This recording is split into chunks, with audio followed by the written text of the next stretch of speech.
My stepdad sneered. You'll never measure up to your stepbrother. I stood up and said, Great. Then let him cover your bills, because I'm finished. My mom froze and said, What are you talking about? We haven't seen a dime from you. You know that feeling when you realize your entire life has been a carefully constructed lie? When the people who are supposed to protect you are actually the ones tearing you down.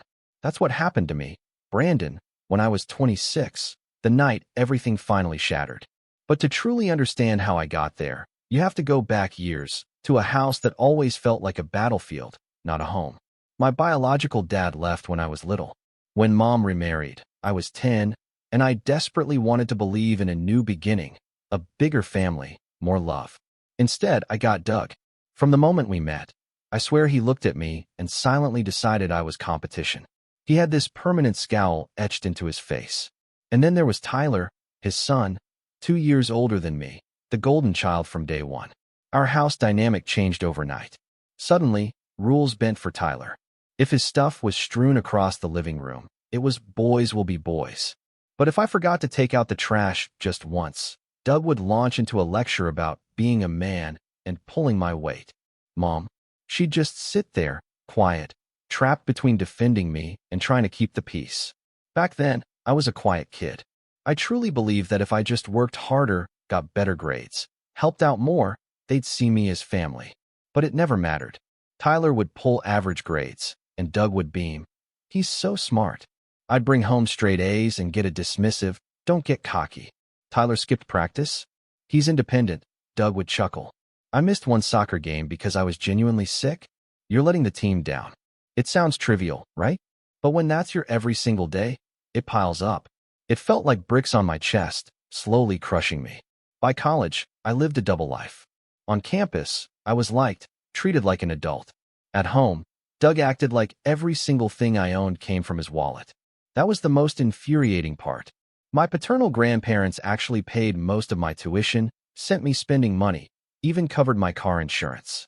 I worked part-time, saving every penny. Doug never gave me a dime after I turned 18, but he never missed a chance to remind me how much I owed him for raising me. Fast forward to last month. I'd moved back home temporarily to save for a down payment. I paid rent, contributed to groceries, even covered the Wi-Fi because Doug refused to upgrade the cheapest plan and constantly complained about the speed. I honestly didn't mind. I wanted to feel like a contributing adult. But in Doug's warped mind, my contributions just didn't count. It was a Sunday dinner. Started normally enough. Tyler was there, bragging about a promotion. I congratulated him, genuinely. But somehow, that always devolved into Doug comparing us. He started with the usual praise for Tyler, how proud he was. Then his eyes locked on mine. You'll never be half the man your stepbrother is, he said, flatly. I actually laughed. What else do you say to something so absurd? But then something inside me snapped. Years of holding my tongue, years of quiet resentment, they just boiled over. I stood up. Good, I said, my voice shockingly calm. Let him pay your bills then, because I'm done. The whole table went silent. Mom's fork clattered. She blinked at me, utterly confused. What are you talking about? We haven't seen a dime from you. That was it. The spark that lit the fuse. My heart was pounding, thrumming in my throat. Years of payments, groceries, utilities, and she thought I'd been freeloading this entire time. I didn't yell, but the quiet, sharp edge in my voice seemed to scare them more. I just stood there, hands flat on the table, breathing slow and steady. The silence was suffocating, like even the air was holding its breath. Tyler was the first to break it, leaning back with that smug smirk he'd been perfecting since middle school. Dude, you don't even pay rent, he said casually, like it was an undeniable fact. I turned to him slowly. I pay rent every single month, I said, my voice cold now. $200 cash. To Mom. Mom's face scrunched up, like I'd just started speaking a foreign language. That's not rent. She waved her hand dismissively. That's just to help out with groceries. I couldn't help it. I laughed. It wasn't happy laughter. Groceries? Mom, I do the grocery shopping. I buy the groceries. With my card. I reached into my wallet and pulled out a receipt, just 3 days old. That's $176.42 for the week's food. Paid for by me. And you're telling me you haven't seen a dime. Doug crossed his arms, leaning back like he was watching a TV show he'd seen 100 times. You're overreacting. Everyone chips in. That's what families do. Families also acknowledge when someone's helping. I shot back, my voice cracking a little. That made me even angrier, because it wasn't just anger, it was pure hurt. You've been acting like I've been freeloading while I'm literally paying for half this house to function. Doug's face darkened. Watch your tone, he said sharply, like I was 10 years old again. I didn't sit back down. Something in me just refused. No, I said quietly. I've been watching my tone my whole life in this house. I'm done doing that. Tyler rolled his eyes and muttered something under his breath. Drama queen. That was it. I turned to him, and for the first time, I didn't swallow it down. You think I'm dramatic? You got a brand new truck last year, paid for with family money, while I'm busting my back, saving for a used apartment. You don't pay a single bill here, and I'm the problem? Tyler just shrugged, grinning. I earned that truck. Dad said, exactly. I cut him off. Dad said, not Mom, not me, and not his money either, because last I checked, Doug, you're still paying off your own car loan. That hit him. His jaw tightened. Before he could retort, Mom jumped in. Brandon, that's enough. You're being ungrateful. Doug has done so much for you over the years. What exactly? I asked, genuinely curious. My voice was louder now, almost shaking, but I wasn't screaming. What exactly has he done for me? Because from where I'm standing, my grandparents paid for my tuition. I paid for my gas. I paid for my car insurance. I paid for my phone bill. I paid for Wi-Fi. I paid for the food we eat. So, please explain to me what I'm supposed to be grateful for. Mom opened her mouth, then closed it. For the first time all night, she had no answer. Doug stood up, trying to reassert control. You're crossing a line, son. I'm not your son, I said flatly. The words hung in the air like a thunderclap. Mom flinched. Tyler stopped smirking. And for a second, even Doug didn't have a comeback. That night, sleep didn't come easily. I lay in my room, obsessively scrolling through months of bank transactions and receipts. I didn't just want to be angry, I wanted proof. The next morning, I taped every single grocery receipt, every Wi-Fi bill, every transfer I'd made to Mom, onto sheets of paper. It looked like I was preparing for a court case. I left the stack on the kitchen table before work. When I returned that evening, it was gone. In its place was a short note in Mom's handwriting. We need to talk tonight. Dinner was incredibly tense. Thankfully, Tyler wasn't there. It was just Mom, Doug, and me. They waited until after we ate, which somehow made it worse, like they were softening me up. Mom started. We saw your evidence, she said carefully, as if picking her words from a minefield. And yes, you've contributed more than we realized. More than you realized? I repeated, a bitter laugh escaping me. Mom, that's literally half your bills every month. Doug held up a hand. Look, nobody's saying you haven't helped, but this attitude, it's not acceptable. You can't just throw it in our faces. I laughed again, the same humorless laugh from the night before. So, let me get this straight. I quietly pay for everything. No one notices. No one thanks me. And when I finally say something, I'm the one with the attitude. Doug's face hardened. If you don't like it here, you're free to leave. There it was. The line he'd been holding back for years. Mom didn't stop him this time. She just sat there, looking at me with a mix of sadness and, was it guilt? I couldn't tell. I stood up. Fine, I said simply. I will. Doug smiled, a smirk of triumph. Good. Maybe then you'll learn how hard it is to be a man. That stuck with me, but not in the way he intended. It made me realize he didn't want me to be a man. Not really. He wanted me to be the kid he could lecture, control, and guilt trip. The second I stood up for myself, I stopped being useful to him. But I wasn't done. Not yet. Over the next few days, I started making quiet changes. I canceled the Wi-Fi account that was under my name. I transferred the utilities I'd been paying back into their names. I stopped buying groceries, stopped filling the pantry like I always did. I wasn't rude about it. I just stopped. And that's when the cracks started to show. By the end of the week, the fridge was nearly empty. Doug tried to blame me for forgetting to shop, but I just shrugged. Oh, I figured you'd handle it since you're the man of the house. The look on his face? Absolutely priceless. Then the Wi-Fi cut off. Tyler, apparently, called Mom from work in a panic because he couldn't finish some project without it. Doug stormed into my room that night, demanding to know what happened. I didn't even look up from my laptop. You said I was free to leave, I said. So I left, just not physically yet. He stood there, red-faced, for a solid 10 seconds before slamming my door so hard the frame rattled. But I knew this was just the beginning. If I was going to make a point and protect myself, I had to be smart. The next few days felt like living in a different house entirely. The silence was heavy, like the walls were waiting. Mom barely spoke to me, except to ask if I was coming to dinner. Doug kept his distance, but I could feel his glare whenever we crossed paths. Tyler, on the other hand, was loving it. He started leaving little notes on the fridge, shopping list. Thanks, little bro, or Wi-Fi please, smiley face. He was trying to get under my skin, but I didn't take the bait. By Friday, I could tell things were coming to a head. I walked into the kitchen that evening and saw Mom at the table with a stack of envelopes. She looked utterly exhausted, like she'd aged a year in a week. We got the utility bills, she said without looking up. Yeah. I leaned against the counter. They've doubled since last month. I raised an eyebrow. Not my problem anymore. You and Doug said I was freeloading, so I decided to stop freeloading. That made her look up. Don't be smart with me, Brandon. This is serious. We can't afford this right now. I crossed my arms. Then maybe Doug can ask Tyler to be a man for once. Her face fell, and for a second, I almost felt bad. But then I remembered every time I'd been told to stay quiet. Every time Doug had lectured me while Tyler got away with everything. And that sympathy dried up fast. Saturday morning was the real turning point. I had the weekend off, so I slept in. When I came downstairs, my room door was wide open, which was strange. I always kept it closed. My stomach sank. My dresser drawers were open, my laundry basket tipped over, my desk was a mess. My laptop was still there, but its charger was missing. So were two of my video games, a pair of sneakers, and, I swear my heart skipped a beat, the envelope where I kept my down payment savings. Months of careful saving. Gone. I tore through the room, just to be sure, but it wasn't there. I practically flew down the stairs. Mom was in the living room, folding laundry. Where's my envelope?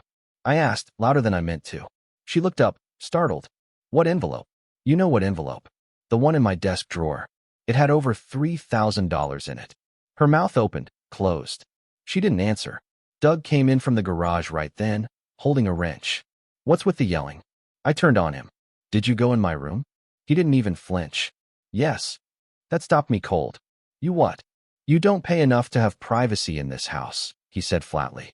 We needed to see if you had anything stashed away. And looks like you did. My blood went cold. What did you do with my money? He smirked. Actually smirked. Consider it rent.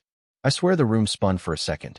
My hands were shaking so hard I had to grip the back of the couch. You stole my money. Don't use that word. Mom said quickly, standing up now. It's not stealing, Brandon. We just borrowed it. We're behind on some bills and Tyler's car payment is due. Tyler's car payment? My voice cracked on the word. You took my savings to pay for Tyler's truck? Mom flinched, but she didn't deny it. I laughed. This hollow, humorless laugh that didn't even sound like me. Unbelievable. You actually proved my point better than I ever could. Doug stepped closer, towering over me. Watch yourself. You're still under my roof. Not for long, I said quietly, my whole body shaking now. Not from fear, but from a cold, blinding rage. I stormed back upstairs and slammed my door. My mind was racing. I couldn't believe it. Not just that they'd taken the money, but that they didn't even seem sorry. They acted like it was their right, like everything I had belonged to them by default. For the rest of the day, I stayed in my room. Every time I heard Tyler's voice downstairs, laughing like nothing was wrong, it made my blood boil. Around dinner time, I heard him say, loud enough for me to catch through the door, guess I don't have to worry about my truck getting repossessed now. Thanks, bro.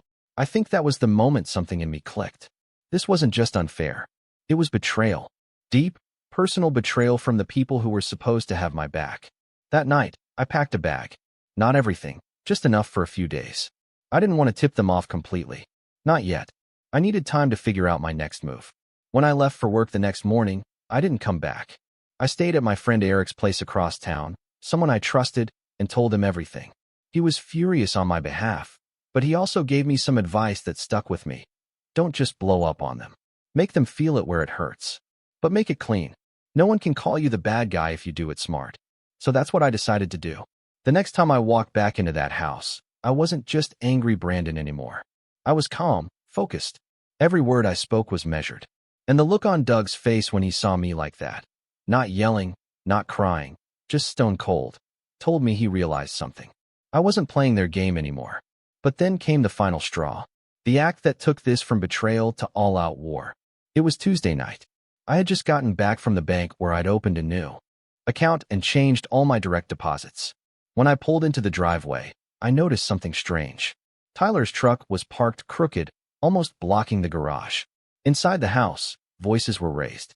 I paused in the hallway, listening. Told you he'd overreact, Tyler was saying. He'll get over it, Doug replied. He doesn't have anywhere else to go. And if he does leave, we can use his room for storage. Then Mom's voice, quieter, almost hesitant. What about his job? His boss called earlier. He left a message saying Brandon didn't show up today. He's never missed a shift before. Oh, that, Doug said casually. I called his boss. Told him Brandon was going through some stuff and might not be a good fit right now. Better to cut him loose before he causes problems. I froze. My hands went numb. He called my boss. He actually sabotaged my job. I stepped into the living room then, and the look on their faces, Doug's smug satisfaction, Tyler's faint amusement, Mom's guilty shame, told me everything I needed to know. You called my boss. My voice was so quiet it scared even me. Doug shrugged. You were getting out of control. You need some humility, Brandon. This is for your own good. That was the moment the last bit of whatever tie I had left to this family snapped. I didn't yell. I didn't throw anything. I just nodded slowly, like I'd finally solved a puzzle that had been haunting me my entire life. Okay, I said simply. Okay. And I walked upstairs, closed my door, and started planning. Really planning. Because this wasn't just about money anymore. This was about respect, about dignity, about finally standing up after years of being told to sit down. And when I was done, they wouldn't just lose me. They'd lose the illusion that they had any control over me at all. That night, I didn't sleep. I lay in bed, staring at the ceiling, my chest so tight it felt like someone was sitting on me. I kept replaying Doug's voice in my head. Calm, dismissive, like he had every right to call my boss and tank my job. Like I was still 10 years old and had to be taught a lesson. By the time the sun started to rise, I'd made my decision. I couldn't stay in that house any longer. Not for another night. Not even for another hour. I got up quietly, packed the rest of my clothes, my laptop, anything I couldn't stand to lose. Every zipper sounded like thunder in the early morning quiet. I half expected Doug to barge in and demand to know what I was doing. But the house stayed silent. When I was done, I took one last look at my room, at the walls I'd painted, the shelves I'd put up myself, the space that had been my only refuge for years. And then I shut the door softly behind me. I didn't leave a note. They didn't deserve one. The drive to Eric's apartment felt unreal, like I was watching someone else's life through a car window. When I got there, Eric just nodded like he'd been expecting me. He didn't ask questions. He just helped me bring my bags in and handed me a spare key. You can stay as long as you need, he said simply. I thanked him, but it felt hollow. As relieved as I was to be out of that house, I couldn't shake the weight in my chest. I'd lost my savings, my job, and whatever scraps of trust I'd had left in my family, all in the span of a week. The first few days were the worst. I'd wake up, stare at my phone, and have to resist the urge to text Mom. Not to forgive her, just to see if she'd reach out, to see if she'd apologize. She didn't. The only messages I got were from Tyler, and they were as obnoxious as ever. Hope you're having fun playing house with your friend, one read. Truck payment cleared today, winky face, said another. I didn't reply to any of them. Instead, I focused on survival. I spent hours updating my resume, calling old coworkers, checking job boards. Losing that job stung, not just financially, but because I'd actually liked it. My boss had always been fair with me. I almost called him to explain what happened, but I stopped myself. If Doug was willing to interfere once, who knew what he'd say next to try to discredit me? In the evenings, Eric and I would sit on his balcony with takeout containers between us. He mostly let me sit in silence, but every so often he'd say something that snapped me out of my spiral. You know, he said one night, this might be the best thing that ever happened to you. I gave him a look. I just lost everything I've been working for. Yeah, he said with a shrug. But now you know exactly where you stand. No more illusions. No more wasting energy trying to win over people who never planned on giving you credit in the first place. I hated that he was right. The longer I stayed away, the more I started to see how warped my life in that house had been. I didn't have to brace myself for a lecture every time I walked into the kitchen. I didn't have to hear Doug's snide comments about being a man or Tyler's lazy insults. For the first time in years, I could breathe. But the anger didn't go away. If anything, it grew sharper. Every time I opened my banking app and saw my drained savings account, I felt it flare again. Every time I remembered Doug's smug face as he told me I'd learn how hard it is to be a man, I felt it all over. Then, about a week after I left, Mom called.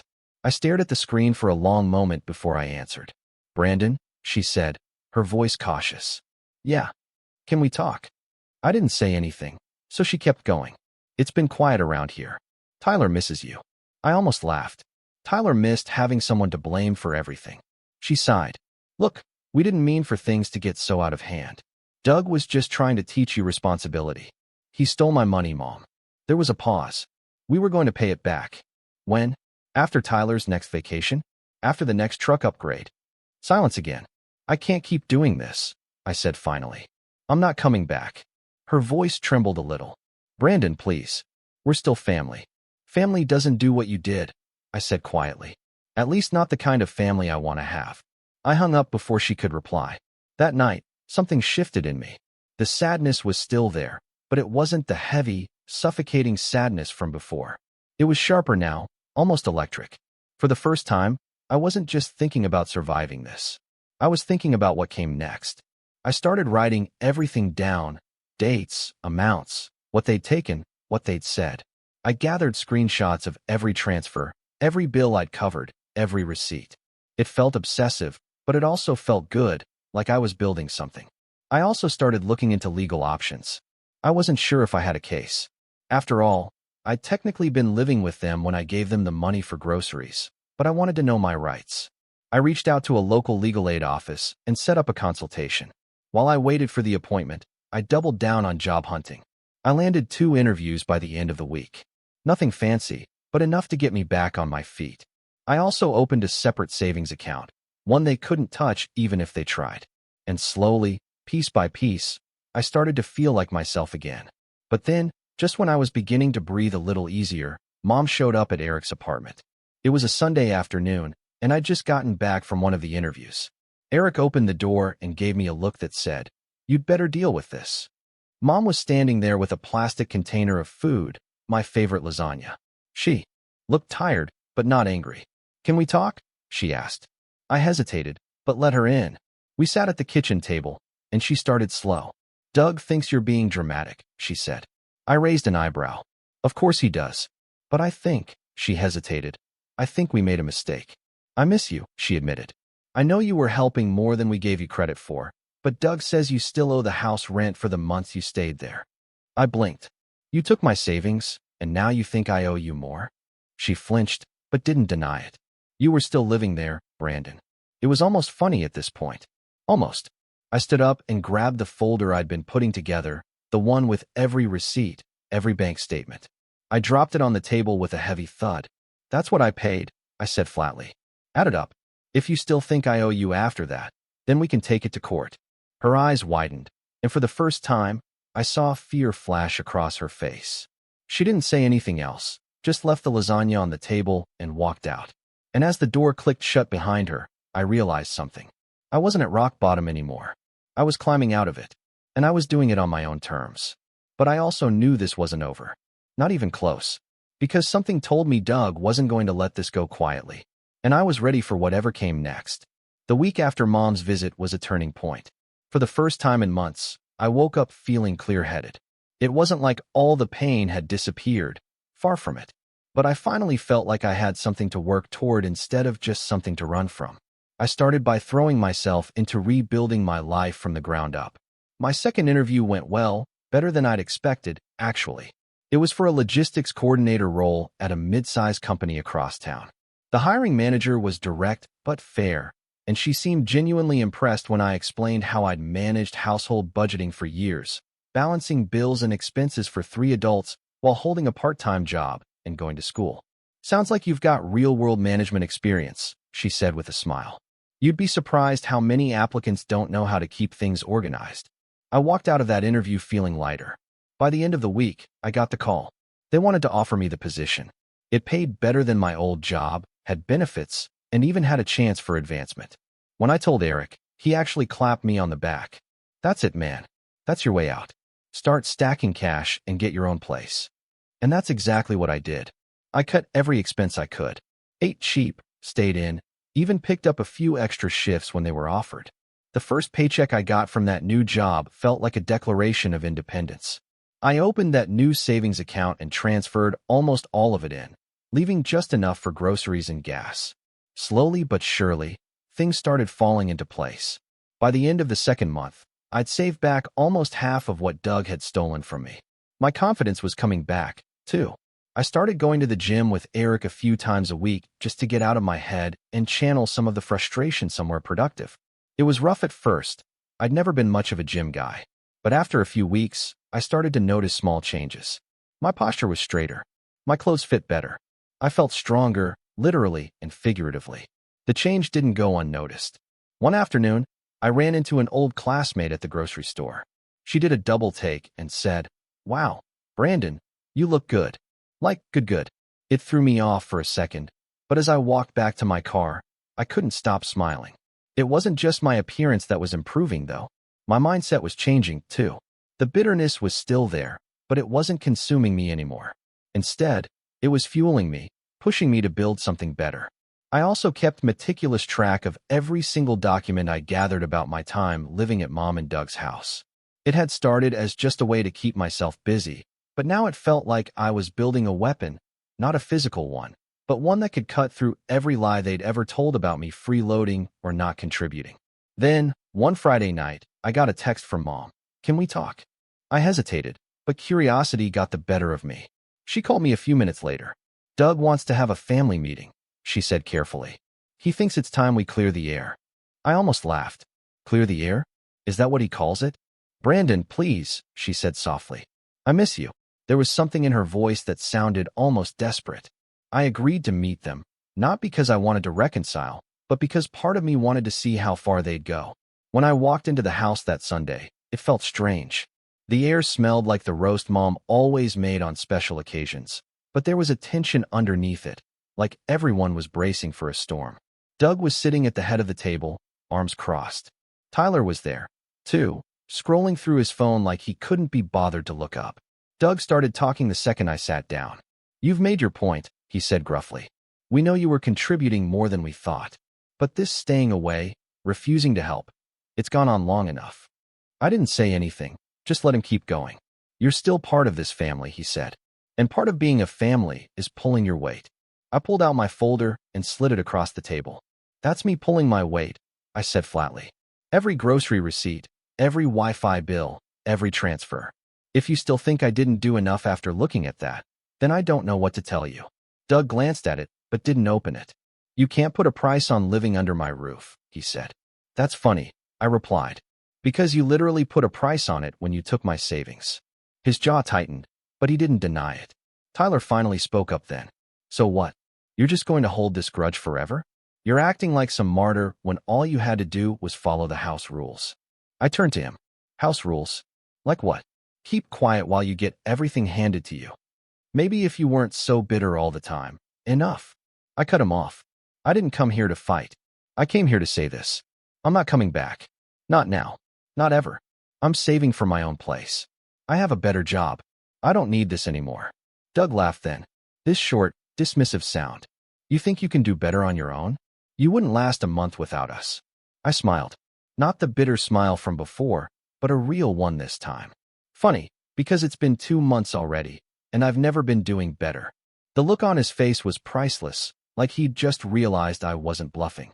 I left right after that, and this time I didn't feel heavy walking out the door. I felt powerful. The next few weeks flew by. My job started giving me more responsibility. I even got a small bonus for catching a scheduling error that could have cost the company thousands. My boss pulled me aside and said, "Good eye, Brandon. Keep this up, and we might have a team lead position for you soon." When I told Eric, he grinned. "You realize what this means, right? You're not just surviving anymore. You're winning." And he was right. I started going apartment hunting seriously now. I had enough saved for a deposit and the first month's rent. I found a small but clean 1-bedroom not too far from work. And when I signed the lease, I felt like I was signing the first page of a new chapter in my life. Moving day was surreal. I didn't even tell Mom or Doug. I just packed up the last of my things from Eric's and set up my new place. When I sat down on the floor that night, eating cheap takeout with boxes still all around me, I felt something I hadn't felt in years. Peace. But I wasn't done. Because as good as it felt to build this new life, there was still unfinished business with Doug and Tyler. They hadn't learned anything. Not really. And deep down, I knew that until they faced the consequences of what they'd done, they'd just keep doing it to someone else. So, as I unpacked my things and set up my little apartment, I started planning. Not out of anger, not anymore, but out of something colder, sharper. It was time to make sure they finally understood that I wasn't their scapegoat anymore. And when the opportunity finally came, when the perfect storm lined up, I was ready. A few weeks after I moved into my apartment, I started to notice something interesting. The calls from Mom were becoming more frequent. At first, it was just the occasional text, "How are you?" or "Did you eat?" But then she started actually calling, sometimes late at night when I could tell she'd been crying. "Things have been tense around here," she said during one of those calls. "Doug is angry all the time. Tyler's been snapping at him, too. The bills are piling up." I didn't gloat, even though part of me wanted to. Instead, I just listened. And the more I listened, the clearer it became that without my contributions, the household had started to strain. Grocery costs were higher than Doug expected. Tyler had missed a car payment because he spent too much on a weekend trip with his friends, which caused an argument so loud the neighbors complained. I kept my voice calm, almost casual. "Maybe it's time Tyler starts helping out more," I said. Mom sighed. "You know how Doug is.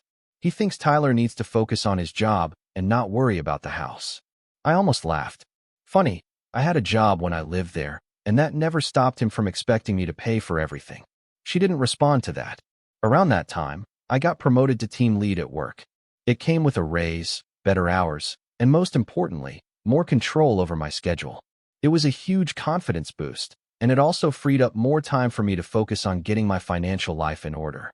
I met with a lawyer at the legal aid office, bringing my carefully compiled folder of receipts and bank statements.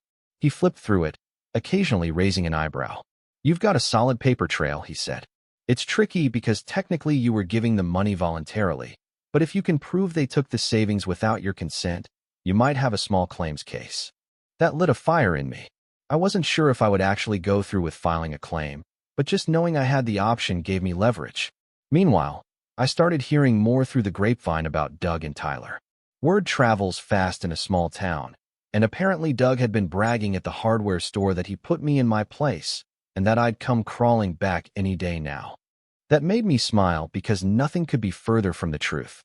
Then something happened that gave me the perfect opportunity. I was at work one afternoon when my boss mentioned an upcoming contract that would require outside help for a big shipment. "We're looking for a reliable subcontractor," she said. "Someone local, small business, affordable. Know anyone?" That's when it clicked. Doug's side business, the one he'd been running for years, doing delivery and hauling jobs, was exactly the kind of business my company would hire for something like this. And suddenly, I realized I had something powerful: influence. I didn't say anything right away. I just asked for the details and made a mental note to keep an eye on when the final decision would be made. That night, I called Mom back. Tyler answered instead, his tone mocking from the first word. "Look who it is. You ready to apologize and come home yet?" I smiled to myself. "No, Tyler. I'm calling to tell Mom something important." "She's busy," he said. "Then tell her this. I have a new job. I just got promoted, and I'm doing better than ever." There was a pause on the line. "Good for you," he said sarcastically. "Want a medal?" "No," I said evenly. "But you might want to tell Doug. I have some connections now that he might find useful." I hung up before he could reply. A few days later, Mom called me back. This time she sounded different, almost nervous. "Doug heard what you said to Tyler," she said. "He wants to know what you meant." I kept my tone light. "Just that I'm in a position to help him, or not." Silence stretched over the line. "Brandon," she said finally, "if you can help us, we could really use it right now. Things are tight." I leaned back in my chair, letting the weight of her words sink in. This was it. The first time she'd admitted they needed me. "I'll think about it," I said. "But I have conditions." She didn't argue. She just said, "Okay." That night, I sat at my kitchen table and made a list. Not just of what I wanted from them, but of what they owed me, financially and emotionally. I wasn't just going to let them back into my life on their terms. This time, it would be on mine. Over the next week, I quietly gathered even more leverage. I asked my boss if I could sit in on the subcontractor vetting process, just to observe. She agreed, and I got a front row seat to the decision-making. Doug's business was on the list of candidates. When his proposal came in, I almost laughed out loud. It was overpriced, sloppy, and full of hidden fees. It was exactly the kind of thing that would get rejected outright. But I didn't reject it. Not yet. I kept that information to myself. Instead, I waited. Sure enough, a few days later, Mom called again. This time, Doug was on speakerphone. "We heard you might be able to get us a contract with your company," he said, his tone gruff, but not as smug as usual. "Maybe," I said. "But like I told Mom, I have conditions." "What conditions?" "I want my savings back, every cent. And I want an acknowledgement from both of you that I contributed more than you gave me credit for. No more calling me a freeloader. No more lectures about being a man. You do that, and I'll see what I can do." There was a long silence. "That's blackmail," Doug said finally. "No," I said calmly. "That's negotiation." And for the first time in years, I heard something in Doug's voice I'd never heard before. Hesitation. When I hung up, I felt something shift inside me. I wasn't just reacting to them anymore. I was setting the terms. I had power now, and I wasn't afraid to use it. The next step was going to be crucial. I needed to make sure that when the tables finally turned, there'd be no going back to the way things were. And as the final contract decision approached, I started putting every piece into place. Because when it all came together, Doug and Tyler were going to learn exactly how it felt to underestimate me. The morning of the subcontractor decision meeting, I woke up earlier than usual. I brewed a pot of coffee, sat at my small kitchen table, and went over my notes one last time. Every number, every receipt, every email from my boss about the process. I reviewed it all until I could have recited it in my sleep. This wasn't just about getting even anymore. It was about making sure the narrative finally changed. For years, Doug had painted me as the ungrateful kid, the freeloader, the one who needed to learn responsibility. Today was the day that flipped for good. When I walked into the office that morning, my boss waved me into the conference room where the team was meeting. A stack of subcontractor bids sat in the center of the table. Doug's company's proposal was right on top, his company name written in bold letters. I kept my expression neutral as we went through the list one by one. The other bids were reviewed, most of them cheaper, more professional, more thorough than Doug's. When it came time for his, I stayed quiet at first. "This one is way overpriced," one of my coworkers said, flipping through the pages. "And they've got a bunch of hidden fuel surcharges buried in the fine print." "Yeah, this is sloppy," another added. "Not a great fit." That was my moment. "Can I offer some context?" I said calmly. They all looked at me. "I know the owner personally," I continued. "And I can tell you they have a reputation for cutting corners. I've seen it firsthand. Missed deadlines, last-minute price hikes, jobs that weren't finished properly." I wasn't lying. I'd seen Doug pull all of those stunts before, but I said it in such a calm, professional tone that it didn't sound personal at all. "Good to know," my boss said, scribbling something in the margin. "That's exactly the kind of headache we don't want for this job." And just like that, Doug's proposal went into the discard pile. I didn't gloat. I didn't smile. I just sat there, quiet and professional, as we picked a different subcontractor, a smaller, hungrier business run by a guy I knew would knock it out of the park. When the meeting was over, I stepped outside into the bright afternoon sun and let myself breathe. My hands were steady. My heart wasn't racing. This wasn't the shaky, explosive anger from months ago. This was something colder, calmer. It felt good. That evening, I waited until after dinner time to make my move. I called Mom's phone. Doug answered. "Well," he said. No greeting, just that one word. "They went with another subcontractor," I said simply. There was silence on the other end. "Then you did this," he said, his voice low and sharp. "I didn't make your proposal overpriced," I replied. "I didn't put hidden fees in your contract. I just told the truth when they asked me about you. You ruined us." "No," I said, my voice calm. "I just stopped letting you ruin me." I could almost hear him grinding his teeth through the phone. "You'll regret this," he said finally. "I already did," I said. "For years. But not anymore." I hung up before he could say anything else. Over the next few days, the fallout started to trickle in. Mom texted me first, saying Doug was furious and Tyler was calling me every name in the book. I didn't reply. Then something unexpected happened. The owner of the smaller subcontractor my company hired called me personally to thank me. "This contract is a game changer for us," he said. "You just kept my guys working for the next 3 months." I hung up smiling. Not only had I stopped Doug from profiting off me again, but I'd helped someone else succeed in the process. But I wasn't done. The next step was getting my savings back. I filed a claim in small claims court, attaching every receipt and statement I had. I knew it might not get me everything, but even the act of filing was a statement. I wasn't going to be intimidated into silence anymore. When the court papers were served, Mom called me crying. "Brandon, how could you do this to us?" "You did it to yourselves," I said gently. "This is just me holding you accountable. I just wanted us to be a family again," she whispered. "Then you should have acted like one when I was still under your roof," I said, and ended the call.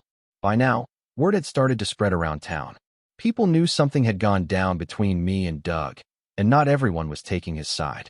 Apparently, one of his bigger clients heard about what happened and decided to review their own contract with him. The next time I saw Doug, at the grocery store, of all places, he looked smaller somehow. Not physically, but the arrogance was gone. He didn't yell. He didn't sneer. He just looked at me, then looked away. Tyler wasn't so quiet. He tried to confront me in the parking lot, ranting about how I destroyed their business and embarrassed the family. "You know what's really embarrassing?" I said, keeping my voice calm. "Having to explain to the judge why you thought stealing my savings was okay." He didn't have a comeback for that. Walking away from that conversation, I felt taller, lighter, like I'd finally stepped out of a shadow I didn't even realize I'd been living under. But the best part? I wasn't angry anymore, because the revenge wasn't about punishing them. Not really. It was about reclaiming my power, my dignity, and my life. And I'd done that. Still, I knew there was one final chapter left. The moment where everything would come to a head, where Doug and Mom would finally have to face me, not as the kid they could control, but as an adult who didn't know them anything. And when that moment came, I was ready to look them in the eye and say the one thing I'd been holding in for years. 2 weeks later, the court date finally came. I showed up early, dressed in my best button-down and clean shoes. My hands were steady as I checked in with the clerk and sat down on the bench outside the courtroom. Doug and Mom walked in together a few minutes later. Doug's face was red, his jaw tight, but he didn't look at me right away. Mom looked tired, almost drained, like the past few months had worn her down completely. Tyler wasn't there. Apparently, he had work, but I suspected he just didn't want to face me. When our case was called, we stood before the judge. I presented my folder of evidence, every receipt and bank transfer neatly organized. I spoke clearly, calmly, explaining how I'd contributed to the household, how I'd saved for months, and how Doug had taken the money without my consent. Doug tried to interrupt several times, but the judge cut him off. "You'll have your turn," she said sternly. When Doug finally did speak, it was the same speech I'd heard my whole life. He was living under my roof, eating my food, using my electricity. That money was rent he owed. He's just trying to punish us for giving him tough love. The judge flipped through my folder and raised an eyebrow. "These receipts show consistent contributions toward groceries and utilities. That would generally be considered rent, or at least shared expenses. And you admit you took the savings?" Doug hesitated, then muttered, "Yes, but..." "No buts," the judge said sharply. "You don't get to help yourself to someone else's money without their consent. I'm ordering you to return the full amount." Doug's face went crimson. Mom's eyes welled with tears. I didn't gloat. I didn't smile. I just nodded.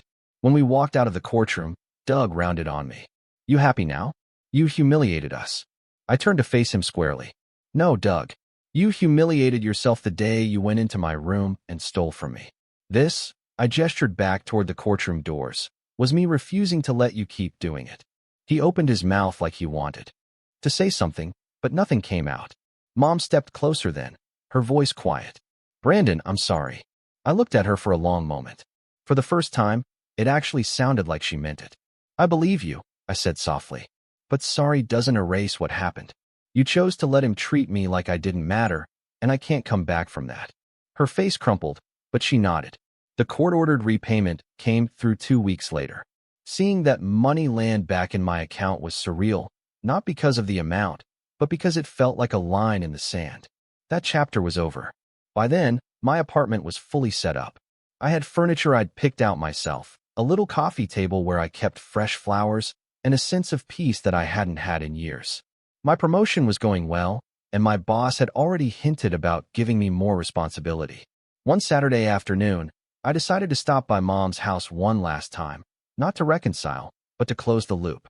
When I pulled up, the yard was overgrown, the house looking more worn than I remembered. Tyler's truck was parked in the driveway, mud splattered up the sides. I knocked on the door and waited. Doug opened it. He didn't say anything, just stared at me. "I came to tell you something," I said evenly. "I don't hate you. I don't even wish you harm. But I'm done being your scapegoat. I've got my own place, my own job, my own life, and you're not part of it anymore." He scowled, but there was no fight left in him. Mom appeared behind him, her eyes hopeful. "Brandon, I wish you well, Mom," I said gently. "But I'm not coming back." Then I turned and walked away. As I reached my car, Tyler stepped outside. "So that's it? You just walk away?" I looked at him over the roof of my car. "Yeah, that's it. You wanted the golden child spot. Congratulations. It's all yours. Bills, tension, lectures, all of it. You can be the man of the house now." For once, he didn't have a smart remark. I got in my car, started the engine, and drove off without looking back. That night, I sat in my apartment with the windows open, the cool air drifting in. My phone buzzed with a notification. My savings account had just crossed the threshold I'd been aiming for. I poured myself a drink, leaned back on my couch, and smiled to myself. I hadn't just survived what they threw at me. I'd built something better. And the best part? I didn't owe them a single thing anymore. I raised my glass to the quiet room and said it out loud, just for me. Doug was right about one thing. I did become a man, just not the way he wanted. Then I took a long sip, feeling lighter than I ever had, and let the silence of my new life settle around me like a victory banner. Because for the first time in years, I wasn't waiting for someone else's approval. I had already won. If you enjoyed this story, don't forget to hit that like button, subscribe for more crazy Reddit tales, and ring the bell so you never miss the next one. And hey, share your thoughts in the comments. I'd love to know what you would have done in this situation.